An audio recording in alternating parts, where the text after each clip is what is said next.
সালামু আলাইকুম প্রিয় দর্শক, অন্য মঞ্চের আলাপ চাইতে আপনাদের সকলকে আমন্ত্রণ জানাচ্ছি।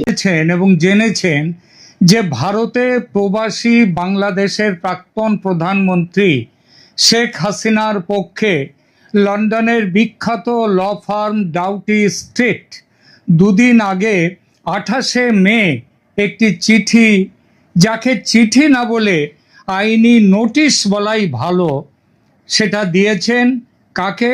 রাষ্ট্রসংঘের মানবাধিকার হাই কমিশনের প্রধান ভলকার তুর্ককে। আজকের ভিডিওতে আমরা কথা বলবো ওই চিঠি কি ও কেন, এবং এই চিঠি দেওয়ার সম্ভাব্য কারণ তথা আগামী দিনে কি হতে চলেছে এই চিঠির বা আইনি নোটিশের অভিঘাত।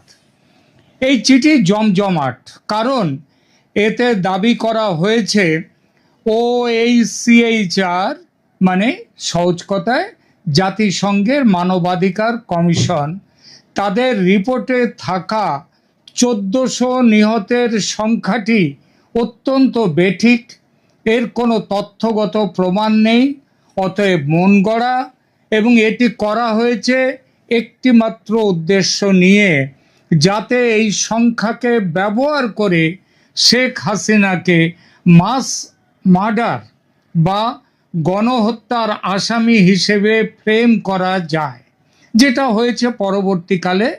তাকে এই রিপোর্টের ওপরে ভিত্তি করে ইন্টারন্যাশনাল ক্রাইম ট্রাইব্যুনাল ঢাকায় তারা তাকে মৃত্যুদণ্ড দিয়েছে, তাকে এবং তার স্বরাষ্ট্রমন্ত্রীকে। একটু বিশদে বলা যাক চিঠিতে ঠিক কি বলা হয়েছে। ডাউটি স্ট্রিটের আইনজীবী স্টিভেন পাওয়েলস কেসি, তিনি জাতিসংঘের মানবাধিকার হাই কমিশনার ভলকার তুর্ককে তার ব্যক্তিগত নামে একটি চিঠি লিখে বলেছেন যে তার রিপোর্ট 1400 মৃত্যুর হিসাব, সেই রিপোর্টের হাইলি ইনঅ্যাকিউরেট এবং তার রিট্র্যাক্ট বা কারেক্ট করা উচিত। চিঠির বড় যুক্তি হলো অন্তর্বর্তী সরকারের গেজেটে 834 জনের তালিকা আছে, অথচ এখানে 1400 সংখ্যাটি 834 এবং 1400 এর মধ্যে ফারাক অনেক বেশি বলে মনে করার যথেষ্ট কারণ আছে। চিঠিতে আরও বলা হয়েছে এই এস্টিমেট ব্যবহার করে শেখ হাসিনাকে মাস মার্ডার ন্যারেটিভে ফ্রেম করা হয়েছে, যা রাজনৈতিক এবং আইনি দুদিক থেকেই গুরুতর প্রশ্ন তোলে। আইনজীবী পক্ষের দাবি এই যে রিপোর্টটি কোনো চূড়ান্ত ক্যাজুয়ালিটি রেজিস্ট্রি নয়, ফলে এটিকে এমনভাবে উপস্থাপন করাটা উচিত হয়নি যাতে এটি ডেফিনিটিভ ডেথ টোল হিসেবে কেউ ব্যবহার করতে পারে, যদিও এখানে সেটাই হয়েছে। নির্দিষ্ট সংখ্যা 1400 এটাই চারদিকে ঘুরপাক খাচ্ছে। পদ্ধতি নিয়েও আপত্তি তুলেছে এই চিঠি। ডাউটি স্ট্রিটের অবস্থান হলো রিপোর্টের ফ্যাক্ট ফাইন্ডিং প্রক্রিয়ার পূর্ণ ইনস্টিটিউশনাল ইন্ডিপেন্ডেন্স ছিল কি না সেটা প্রশ্ন করাই যায়। তারা যুক্তি দিচ্ছে যে তদন্তটি অন্তর্বর্তী সরকারের আমন্ত্রণে হয়েছে, তাই নিউট্রালিটি এর নেই। এই আইনি নোটিশে আরও বলা হয়েছে, রিপোর্টের নিজের ভাষাতেই দেখা যায় যে এটি রিজনেবল গ্রাউন্ডস টু বিলিভ এই মানদণ্ডে তৈরি হয়েছে। কীরকম আবার বলি, রিজনেবল গ্রাউন্ডস টু বিলিভ মানে এটা ফৌজদারি আদালতে যখন কাউকে যখন সেখানে সোপর্দ করতে যাওয়া হয়, বিচারের কাঠগড়ায় তোলা হয়, সেখানে বলা হয় বিয়ন্ড রিজনেবল ডাউট, অর্থাৎ যে রিজনেবল ডাউটের থেকে বেশি, যেখানে তার বাইরে, এমন মানের যে সমপর্যায়ের রিপোর্ট এটি নয়। আরও দেখা যায় ফ্যাক্ট ফাইন্ডিং কমিটি সেনাবাহিনী ও DGFI এর সঙ্গে কথা বলতে চেয়েছিল, কিন্তু তাদের সে অনুরোধ মেনে নেওয়া হয়নি, রিকোয়েস্টেড মিটিং হয়নি এবং কমপ্লিট ইনস্টিটিউশনাল অ্যাক্সেসও পাওয়া যায়নি। মানে সরকার তাদেরকে বিভিন্ন জায়গায় গিয়ে বিভিন্ন কমিটিকে, বিভিন্ন সরকারি অথরিটিকে ডেকে প্রশ্ন করার অধিকারও তাদেরকে দেয়নি।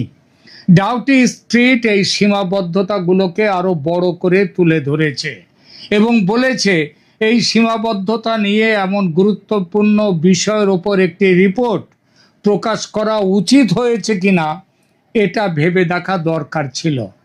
চিঠিতে কি চাওয়া হয়েছে ভলকার তুর্কের কাছে? উপলব্ধ প্রতিবেদনের ভিত্তিতে চিঠিতে তার কাছে মূলত 3টি দাবি তোলা হয়েছে।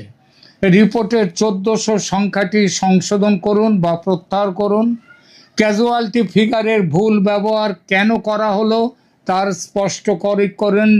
স্পষ্টীকরণ তিনি দিন, যাতে এবং ভবিষ্যতে এই রিপোর্টকে বিচারিক প্রক্রিয়ায় প্রমাণ হিসেবে ব্যবহার করা যাবে না একথা স্পষ্টভাবে বলে দিক কমিশন। আইনজীবী পক্ষের উদ্দেশ্য হলো এই রিপোর্ট বেসড ন্যারেটিভ আদালত বা আন্তর্জাতিক পরিসরে যাতে ব্যবহার না করা যায় সেই উদ্দেশ্যে রিপোর্টের ক্রেডিবিলিটি আগে ভাগেই চ্যালেঞ্জ করে দেয়া। অর্থাৎ ডাউটি স্ট্রিটের চিঠি হলো ক্যাজুয়ালিটি এস্টিমেট মেথডোলজি, কোন পদ্ধতিতে এই রিপোর্ট তৈরি হয়েছে এবং জুডিশিয়াল ইমপ্লিকেশনসের বিরুদ্ধে শক্তিশালী প্রতিরক্ষা ভিত্তিক আক্রমণ তৈরি করে এই রিপোর্টকে ব্যবহারের অযোগ্য করে দেয়া, মানে এই রিপোর্টকে একেবারে বাতিল করে দেয়া। মনে রাখতে হবে ঢাকার আন্তর্জাতিক অপরাধ আদালত এই রিপোর্ট ব্যবহার করেই শেখ হাসিনাকে মৃত্যুদণ্ড দিয়েছে। এখন জাতিসংঘ নিজেই যদি তাদের রিপোর্ট উইথড্র করতে বাধ্য হয় তবে আইসিসির বিচার ও দণ্ড ইনফ্রাকচুয়াস বা অর্থহীন হয়ে যাবে। এবার দেখা যাক জাতিসংঘ কি উত্তর দিতে পারে এই নোটিশের। আইনি নোটিশ দিলেই যে তার উত্তর আসবে এমনটা নয়, উত্তর নাও আসতে পারে। তখন কি ইন্টারন্যাশনাল ক্রিমিনাল কোর্ট আইসিসি বা ইন্টারন্যাশনাল কোর্ট অফ জাস্টিস আদালতে মামলা করা যায় কি জাতিসংঘের মানবাধিকার কমিশনের প্রধানের বিরুদ্ধে? আমি যতটুকু জানি করা যায় না, মানে কমিশনের বিরুদ্ধে করা যায় না। তবে ভলকার তুর্কের বিরুদ্ধে ব্যক্তিগতভাবে যুদ্ধ অপরাধ ও মানবতা বিরোধী অপরাধে মামলা করা যেতে পারে, কারণ তিনি সেখানটায় সায় দিয়েছেন। তবে মামলা বড় কথা নয়, বড় কথা হলো ভলকার তুর্ক যে ব্যক্তিগতভাবে এক অপরাধিক ষড়যন্ত্রে যুক্ত হয়ে এই রিপোর্ট তৈরি করেছেন, কিছু পক্ষকে সুবিধা দিতে এই রিপোর্ট তৈরি, তার যথেষ্ট প্রমাণ আছে। এই প্রমাণগুলো শেখ হাসিনার পতনে ভলকার তুর্কের ব্যক্তিগত অপরাধিক যোগ আছে বলে নির্দেশিত করতেই পারে ওই ডাউটি স্ট্রিট, যার অর্থ জাতিসংঘ না হোক তার মধ্যে ছিল একটা সিনিস্টার প্ল্যান বা গুপ্ত ষড়যন্ত্র। চলুন সহজভাবে ধাপে ধাপে বুঝে নিই এই ব্যাপারটা। প্রথমে দেখি ঘটনার পটভূমি। 2024 সালের জুলাই আগস্টে বাংলাদেশে ছাত্র জনতার আন্দোলন হয়, সরকারের পতন ঘটে। হাসিনা সেনা বিমানের পাহারায় সেনা বিমানে চেপে ভারতে যান। দেশে অন্তর্বর্তী সরকার প্রতিষ্ঠিত হয় মোহাম্মদ ইউনূসের নেতৃত্বে। এরপর অন্তর্বর্তী সরকার জাতিসংঘের মানবাধিকার হাই কমিশনকে, যার বর্তমান হাই কমিশনার ভলকার তুর্ক, তাকে আমন্ত্রণ জানায় 1 জুলাই থেকে 15 আগস্ট পর্যন্ত মানবাধিকার লঙ্ঘনের তদন্ত করার জন্য। কিন্তু জাতিসংঘের ফ্যাক্ট ফাইন্ডিং দল কাজ শুরু করে আর 11 ফেব্রুয়ারি 2025 তাদের রিপোর্ট দিয়ে দেয়, প্রকাশ পায়। রিপোর্টের মূল দাবি তাদের নিজস্ব সাক্ষাৎকার, চিকিৎসা নথি, ভিডিও, ফটো আর ফরেনসিক অ্যানালিসিস এর ভিত্তিতে তারা দেখেছে যে as many as 1400 people could have been killed। এখন আসি বিতর্কের এই মূল পয়েন্টের সংখ্যায়। সরকারি উৎসে কতটা দেখা যায় মৃত্যু নিহতের সংখ্যা? স্বাস্থ্য মন্ত্রণালয় অক্টোবর 2024 খসড়া তালিকায় 737 জন নিহতের নাম প্রকাশ করে, আর জানুয়ারি 2025 অন্তর্বর্তী সরকারের গেজেটে 834 জনকে শহীদ হিসেবে ঘোষণা করা হয়। আবার বৈষম্য বিরোধী ছাত্র আন্দোলনের পক্ষ থেকে 634 জনের একটা নিহত হওয়ার দাবি একটা করা হয়েছে। বাংলাদেশের স্বাস্থ্য মন্ত্রণালয়ের আবার হাসপাতাল সূত্র উদ্ধৃত করে পরিসংখ্যান দেয়া হয়েছে প্রায় 600 মানুষের মৃত্যুর কথা। মানবাধিকার সংগঠন বাংলাদেশের human rights support society Bangladesh তাদের প্রতিবেদনে 1013 জন নিহত হওয়ার কথা উল্লেখ করেছে। এখন প্রশ্ন, 737, 834, 600, 1013 এর সঙ্গে 1400 একটা বড় সড়ো পার্থক্য আছে। আইনজীবী দল ডাউটি স্ট্রিটের পক্ষ থেকে স্টিভেন পাওয়েলস কেসি বলেছেন 1400 সংখ্যাটি হাইলি অ্যাকিউরেট, কারণ এর কোনো নাম ভিত্তিক কোনো প্রমাণ এখানে নেই। তিনি আরও যুক্তি দেখিয়েছেন এই ইনফ্লেটেড সংখ্যা ব্যবহার করে শেখ হাসিনাকে মাস মার্ডার ন্যারেটিভে ফ্রেম করা হয়েছে, যা তার বিরুদ্ধে মৃত্যুদণ্ডের মামলায় প্রভাব ফেলেছে। প্রভাব ফেলা শুধু নয়, এইটাই হচ্ছে তাকে মৃত্যুদণ্ড দেওয়ার মূল ভিত্তি। মনে রাখবেন, এই চিঠি দেয়া হয়েছে 28 মে 2026, অর্থাৎ গত পরশু। এবং এবার আসুন আইনজীবীর চিঠিতে প্রধান অভিযোগ নিয়ে। চিঠিতে আসলে কি অভিযোগ করা হয়েছে? প্রথমত, মৃত্যুদণ্ডের মামলায় রিপোর্টকে সেন্ট্রাল এভিডেন্স হিসেবে ব্যবহার করা হয়েছে, কিন্তু রিপোর্টটি নিজেই বলেছে এটা বিয়ন্ড রিজনেবল এভিডেন্স নয়, এটা রিজনেবল গ্রাউন্ডস টু বিলিভ, অর্থাৎ বিয়ন্ড রিজনেবল ডাউটের অনেক নিচের জায়গা। দ্বিতীয়ত, ফ্যাক্ট ফাইন্ডিংটা অন্তর্বর্তী সরকারের আমন্ত্রণে হয়েছে, তাই এটা কোনো স্বাধীন ইন্ডিপেন্ডেন্ট একটা ইনস্টিটিউশনাল ফ্যাক্ট ফাইন্ডিং এটা নয়, হতে পারে না। তৃতীয়ত, রিপোর্টে স্বীকার করা হয়েছে যে বাংলাদেশ সেনাবাহিনী থেকে লিখিত তথ্য পাওয়া যায়নি, আর সেনাবাহিনী ও ডিজিএফআই এর নেতৃত্বের সঙ্গে মিটিং করতে দেওয়া হয়নি। অন্তর্বর্তী সরকার মিটিংয়ের অনুমতি দেয়নি চাওয়া সত্ত্বেও। চতুর্থত, চিঠিতে বলা হচ্ছে 1400 সংখ্যাটি 834 নামের গেজেটের সঙ্গে অসামঞ্জস্যপূর্ণ এবং এটি বিরাট পরিমাণে বাড়িয়ে করা হয়েছে। কেন করা হলো? পঞ্চমত, চিঠিতে ডিমান্ড করা হয়েছে যে এই হাইলি অ্যাকিউরেট সংখ্যাটি রিট্র্যাক্ট করা হোক, সরিয়ে দেয়া হোক, আর অথবা কারেকশন করা হোক। জাতিসংঘ কি উত্তর দিতে পারে? এখন প্রশ্ন, জাতিসংঘ আদৌ কি উত্তর দেবে? যদি দেয়ও, নিহতের সংখ্যা সম্পর্কে তারা বড়জোর বলতে পারে আমরা তো বলেছি এটা একটা এস্টিমেট, একেবারে নিখুঁত কোনো সংখ্যা নয়। কিন্তু তাদের পাল্টা প্রশ্ন করা যায়, এস্টিমেট মানে 2-4টে কম বা বেশি হতে পারে, মানে আসল সংখ্যার খুব কাছাকাছি। তাই বলে সরকারের স্বাস্থ্য মন্ত্রণালয় যেখানে 600-700 মৃত্যু বলছে সেখানে 1400, সরকারের গেজেট বলছে 834, সেখানে 1400। দেশের প্রধান পত্রপত্রিকাগুলো প্রথম আলোর বিভিন্ন সংখ্যাতে তারা এটা এস্টিমেট করে 500-র কাছাকাছি বলেছে।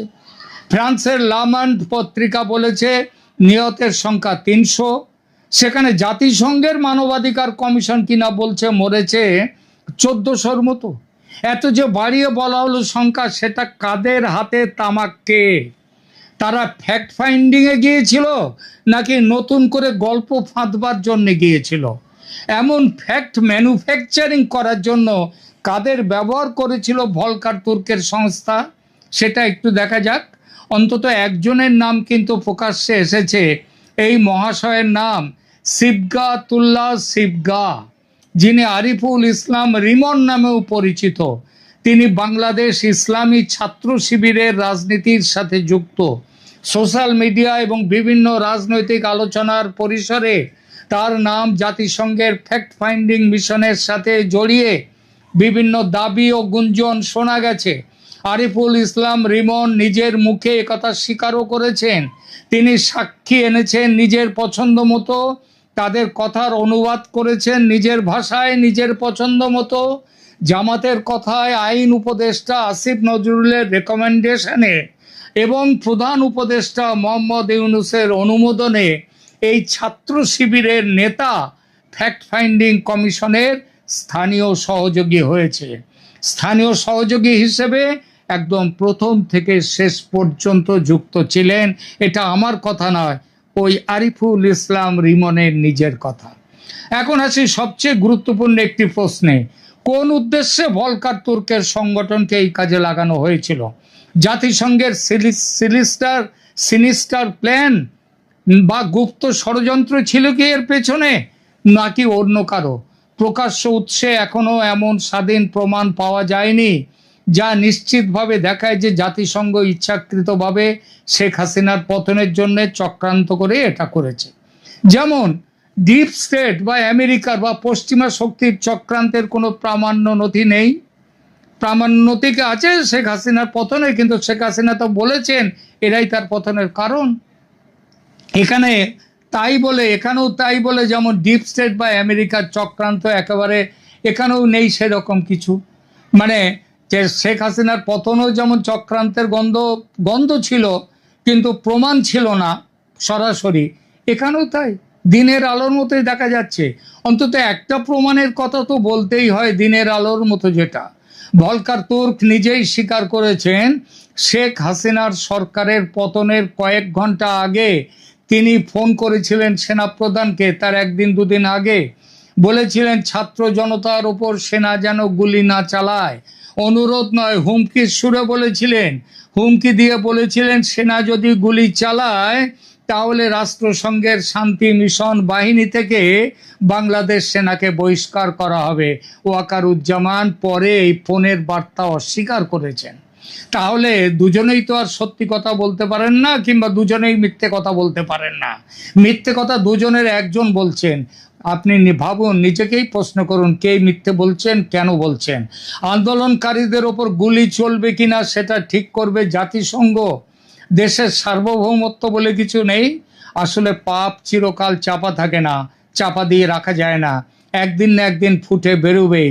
সেটাই হচ্ছে এখন ঈশ্বরকে দুনিয়া মে দের হ্যায় আন্ধের নেই হ্যায়। এখন প্রশ্ন, কেন এই চিঠি গুরুত্বপূর্ণ? প্রথমত, এটি প্রথমবারের মতো আন্তর্জাতিক আইনজীবী দল জাতিসংঘের মানবাধিকার কমিশনের ক্যাজুয়ালিটি এস্টিমেট শুধু নয়, তার রিপোর্টকে সরাসরি চ্যালেঞ্জ করলো। দ্বিতীয়ত, এটাই শেখ হাসিনা ও অন্য নেতাদের ডিউ প্রসেস ও ফেয়ার ট্রায়াল কনসার্ন তুলে দিল। এবার নিয়ে এলো যে তার বিচার যেটা হয়েছে ডিউ প্রসেস হয়নি, যা ইন্টারন্যাশনাল লয়ের মূল প্রিন্সিপাল। তৃতীয়ত, এটি ডিমান্ড করে যে ইনফ্লেটেড সংখ্যা সঠিক করুন, রিট্র্যাক্ট করা হোক, যা ফিউচারে ভবিষ্যতে শেখ হাসিনা ও আওয়ামী লীগ সংক্রান্ত মামলায় এভিডেন্সিয়ারি স্ট্যান্ডার্ড ঠিক করতে সাহায্য করবে।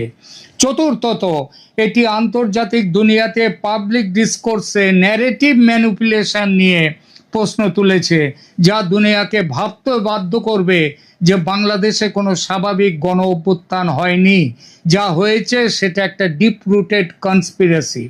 শেখ হাসিনাকে অন্যায়ভাবে ক্ষমতাচ্যুত করার লক্ষ্যে সাম্রাজ্যবাদী চক্রান্তকারীরা এটা করেছে।